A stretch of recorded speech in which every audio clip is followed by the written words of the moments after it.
4ನೇ ತಾರೀಕು ಸಾಯಂಕಾಲ ಕೂಡ ಸರ್ಕಾರ ನಮ್ಮದು ಖರೀದಿ ಮಾಡಲಿಲ್ಲ ಅಂದ್ರೆ ಮುಂದೇನು ಮಾಡೋಣ ಅನ್ನೋಂಥದ್ದನ್ನ ಭಾಳ ಜನ ಕೇಳಿದರು, ಹಿರಿಯರು ಕೇಳಿದರು, ಇಲ್ಲಿ ಬಂದಿರೋಂಥ ರೈತ ಅಣ್ಣ ತಮ್ಮಂದಿರು ಕೂಡ ಕೇಳಿದ್ರು, ಕೆಲವು ಯುವಕರು ಕೇಳಿದರು. ಏನು ಮಾಡಬೇಕು? ಒಂದು ವೇಳೆ 4ನೇ ತಾರೀಕು ತಗೊಂತಾರೆ ಅಂತ ಏನು ಗ್ಯಾರಂಟಿ? 3-4 ದಿನಗಳಿಂದ ನಾವು ನೋಡ್ತಾ ಇದ್ದೀವಿ. ಮೊನ್ನೆ ನಮ್ಗೆ ಹೇಳಿದ್ರು, ನೀವು ಹೋರಾಟ ಹಾಕ್ಯಬೇಡ್ರಿ, ರಸ್ತೆ ಕೂಡಬೇಡ್ರಿ, ಸಾಯಂಕಾಲ 8 ಗಂಟೆಗೆ ನಿಮಗೆಲ್ಲ ಸುದ್ದಿ ಗೊತ್ತಾಗ್ಬಿಡುತ್ತೆ, 10 ಗಂಟೆಗೆ ಸುದ್ದಿ ಗೊತ್ತಾಗ್ಬಿಡುತ್ತೆ ಅಂತೇಳಿ. ಸುದ್ದಿ ಬಂದಿರೋವೆಲ್ಲವೂ ಕೂಡ ಸರಿಯಾದ ನಿರ್ಣಯ ತಗೊಂಡಿಲ್ಲ ಅಂತ ನಮ್ಗೆ ಸ್ಪಷ್ಟ ಆಗಿತ್ತು. ಈಗೆಲ್ಲ ನಮ್ಮ ಹಳ್ಳಿ ರೈತರು, ಯಾಕಂದ್ರೆ ಅವರೆಲ್ಲ ಹೋರಾಟಗಳು ಬೇರೆ ಬೇರೆ ಕಡೆ ನೋಡಿದ್ದಾರೆ. ಏನಪ್ಪ ಅಂತ ಹೇಳಿದ್ರೆ 4ನೇ ತಾರೀಕು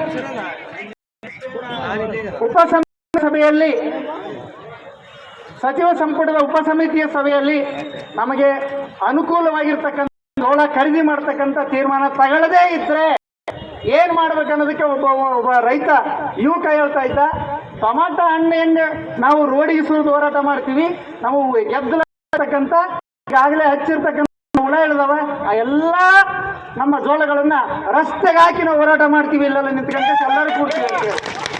ಬರಲಿ, ಜಿಲ್ಲಾ ಉಸ್ತುವಾರಿ ಮಂತ್ರಿಗಳು ಯಾರ್ಯಾರೋ ಕಾರ್ಪೊರೇಟ್ ಕಂಪನಿಗಳು ಮೀಟಿಂಗ್ ಮಾಡ್ತಾರೆ ಅಂತ ಹೇಳಿದ್ರೆ ಓಡಾಡಿ ಹೋಗ್ತಾರೆ ಎಲ್ಲರೂ, ಅಧಿಕಾರಿಗಳನ್ನು ಕರ್ಕೊಂಡೆಲ್ಲ. ದೋಹಾದಲ್ಲಿ ಮೀಟಿಂಗ್ ಆಯ್ತಪ್ಪ ಅಂತ ಹೇಳಿದ್ರೆ ಫೈನಾನ್ಸ್ ಮಿನಿಸ್ಟರ್ಗಳೆಲ್ಲ ಎಲ್ಲ ದೋಹಾದಲ್ಲಿ ಮೀಟಿಂಗ್ ಆಯ್ತು ಅಂತ ಹೇಳಿದ್ರೆ ಬಂಡವಾಳಿಗರನ್ನೆಲ್ಲ ಕರ್ಕೊಂಡು, ಸಿಇಒಗಳನ್ನು ಕರ್ಕೊಂಡು ಹೋಗಿ ಅಲ್ಲೋಗಿ ಮೀಟಿಂಗ್ ಮಾಡ್ಕೊಂಡು ಬಂದು ಇಲ್ಲಿ ಮಂಡಿಸ್ತಾರೆ. ರೈತರು ಇವತ್ತು ದೇಶನ ಸಾಕಂತ ರೈತರು ಇಲ್ಲಿ ಕುತ್ಕೊಂಡು ಹೋರಾಟ ಮಾಡ್ತೀವಿ ಅಂತ ಹೇಳಿದ್ರೆ ಜಿಲ್ಲಾ ಉಸ್ತುವಾರಿ ಮಂತ್ರಿಗಳು ಇಲ್ಲಿಗೆ ಇದು ಅವ್ರ ಬೇಡಿಕೆ. ಹಂಗಾಗಿ 4ನೇ ತಾರೀಕು ಬರಲೇಬೇಕು. ಜಿಲ್ಲಾ ಉಸ್ತುವಾರಿ ಮಂತ್ರಿ ಶಾಸಕರು ಮತ್ತೆ ಇಲ್ಲಿ ನಮ್ಮ ಬೇಡಿಕೆ ಇದೆಲ್ಲ ಹೋರಾಟ. 2ನೇ ವಿಷಯ, ನನಗನ್ಸಿದ ಗುರುವಿಂದ ಈ ಕೊನೆ ಹಂತದ ಹೋರಾಟ ಮುಂದುವರಿ, 9ನೇ ಹಂತದ ಹೋರಾಟ ಇದೆಲ್ಲ, ಎಲ್ಲ ರಸ್ತೆಗಳು ಎಲ್ಲ ಕಡೆ ಮುಗಿದೋದು. ಈ 5 ದಿನಗಳಿಂದ ಸಿಂಧನೂರಿನ ಸಂಪೂರ್ಣವಾಗಿ ಸ್ತಬ್ಧ ಆಗಿ ಹೋಗಿದೆ. ಲಾ ಅಂಡ್ ಆರ್ಡರ್ನ, ಇಲ್ಲಿಯ ಕಾನೂನು ಸುವ್ಯವಸ್ಥೆಯನ್ನು ನೋಡಿಕೊಳ್ತಕ್ಕಂಥ ತಹಸೀಲ್ದಾರ್ ಆಫೀಸ್ನ ಸೀಸ್ ಮಾಡಿ ಮುಂಭಾಗಲಿಂದ ಬಂದ್ ಮಾಡಿ ತಹಸೀಲ್ದಾರ್ ಹಿಂದ್ ಬಾಗಿಲಿಂದ ಬಂದು ಕುತ್ಕೊಳ್ತಾರೆ ಒಳಗಡೆ. ಎಲ್ಲ ಇಲ್ಲಿ ಹೆಚ್ಚಿ ಒಳಗೆ ಕುತ್ಕೊಂಡಿದ್ದಾರೆ ರೈತರೆಲ್ಲರೂ. ಇದು ರೈತರಿಗೆ ಮಾತ್ರ ಸಾಧ್ಯ. ಈ ಸರ್ಕಾರ ಬುದ್ಧಿ ಕಲಿಸಕ್ಕೆ ರೈತ ಶಕ್ತಿ ಇದು ಸಾಬೀತಾಗಿದೆ, ನಮ್ಮ ಮುಂದೆ ಇದು ಸಾಬೀತಾಗಿದೆ. ಈಗ ನಾವು ಕೆಲವು ಸತ್ಯಗಳನ್ನು ಮಾಡ್ಕೋಬೇಕು.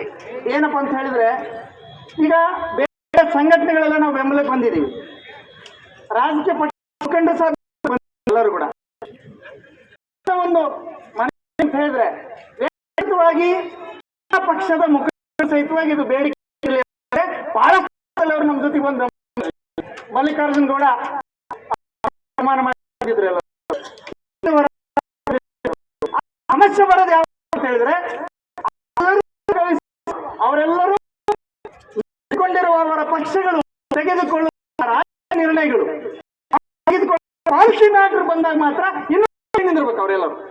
ಇದು ನಮ್ಮ ಬೇಡಿಕೆ. ಯಾಕಂತ ಕೇಳಿದ್ರೆ ಇದು ವೈಯಕ್ತಿಕ ವಿಷಯ ಅಲ್ಲ. ಈಗ ನಾವೆಲ್ಲ ಧರಣಿ ಕುಂತಿದ್ದೀವಿ ಅಂತ ಹೇಳಿದ್ರೆ ಖಂಡಿತ ನಮಗೆ ಅವರೆಲ್ಲ ಬೇರೆ ಬೇರೆ ಎಲ್ಲ ಕೊರೋನಾ ಬಂದಾಗ ಈ ಟೈಮಲ್ಲೆಲ್ಲ ಊಟ ಮಾಡಿಸಬಲ್ರು, ನಮ್ಮ ಜೊತೆಗೆ ಅವರು ಸಹಾನುಭೂತಿಯಿಂದ ನಮ್ಮನ್ನು ಬೆಂಬಲಿಸಬಲ್ಲರು. ಆದರೆ ತಮ್ಮ ಸರ್ಕಾರಗಳೇ, ತಮ್ಮ ಪಕ್ಷಗಳನ್ನು, ತಾವು ಯಾವ ಪಕ್ಷದಲ್ಲಿದ್ದಾರೆ ಆ ಪಕ್ಷಗಳೇ ಕೇಂದ್ರ ಮತ್ತು ರಾಜ್ಯದಲ್ಲಿ ಇವತ್ತು ಅಧಿಕಾರ ನಡೆಸುವಾಗ ಆ ಪಕ್ಷಗಳು ತೆಗೆದುಕೊಳ್ಳುವಂಥ ನಿರ್ಣಯಗಳು, ರಾಜಕೀಯ ನಿರ್ಣಯಗಳು, ಪಾಲಿಸಿಗಳು, ಆರ್ಥಿಕ ನೀತಿಗಳು ತಪ್ಪಾಗಿದ್ದಾಗ ಅದರ ವಿರುದ್ಧ ಕೂಡ ಬೀದಿಗಳಿದ್ರೆ ನಮ್ಮ ಜೊತೆಗೆ ಹೋರಾಟಕ್ಕೆ ಬಂದರೆ ಮಾತ್ರ ನಾವು ಅವ್ರನ್ನ ಸಂಪೂರ್ಣವಾಗಿ ನಂಬ್ತೀವಿ. ಯಾಕಂದ್ರೆ ಚಳವಳಿನಲ್ಲಿ 30-40 ವರ್ಷಗಳು ನೋಡ್ತಾ ಬಂದಿದ್ದೀವಿ. ಇಲ್ಲಿ ಚಳವಳಿ ಮಾಡೋಂಥ ಸಂಘಟನೆಗಳು, ಇಲ್ಲಿರ್ತಕ್ಕಂಥ ರಾಜಕೀಯ ಮುಖಂಡಗಳ ಜೊತೆಗೆ ವ್ಯಕ್ತಿಗತವಾಗಿ ಯಾರು ಕೂಡ ಅಗೌರವವಾಗಿ ಒಬ್ರಿಗೊಬ್ರ ಜೊತೆಗೆ ನಡ್ಕೊಂಡಿಲ್ಲ. ಇವರಲ್ಲಿ ಬೇರೆ ಕಡೆ ಬೇರೆ ಥರ ಇದೆ ಸನ್ನಿವೇಶ, ಇಲ್ಲಿ ಹಂಗಿಲ್ಲ. ಅವರೆಲ್ಲರನ್ನೂ ನಾವು ರೆಸ್ಪೆಕ್ಟಿವ್ ಆಗಿ ನೋಡ್ತೀವಿ. ಯಾಕಂತ ಹೇಳಿದ್ರೆ ಅವ್ರಿಗೊಂದು ಕಾಳಜಿ ಇದೆ, ಅದಕ್ಕೋಸ್ಕರ ಬಂದಿದ್ದಾರೆ. ನಾವು ಅವರ ಪಕ್ಷವನ್ನು, ಸರ್ಕಾರವನ್ನು ಟೀಕೆ ಮಾಡಿದಾಗ ಕೂಡ ಅವ್ರು ಇಲ್ಲಿ ಕೇಳಿಸ್ಕೊಂಡಿದ್ದಾರೆ, ನಮ್ಮ ಮಾತುಗಳನ್ನ ಅವರು ಕೇಳಿಸ್ಕೊಂಡಿದ್ದಾರೆ. ಅದಕ್ಕೆ ನಮ್ಮ ನಿರೀಕ್ಷೆ ಏನಪ್ಪಾ ಅಂತ ಹೇಳಿದ್ರೆ, ಇದು ಪಾಲಿಸಿ ಮ್ಯಾಟ್ರಲ್ಲಿ ಬದಲಾವಣೆ ಆದ್ರೆ ಮಾತ್ರ ಆಗುವಂತ ಬದಲಾವಣೆನೇ ಹೊರತಾಗಿ ವ್ಯಕ್ತಿಗತ ವಿಚಾರ ಇದಲ್ಲ. ಯಾಕಂದ್ರೆ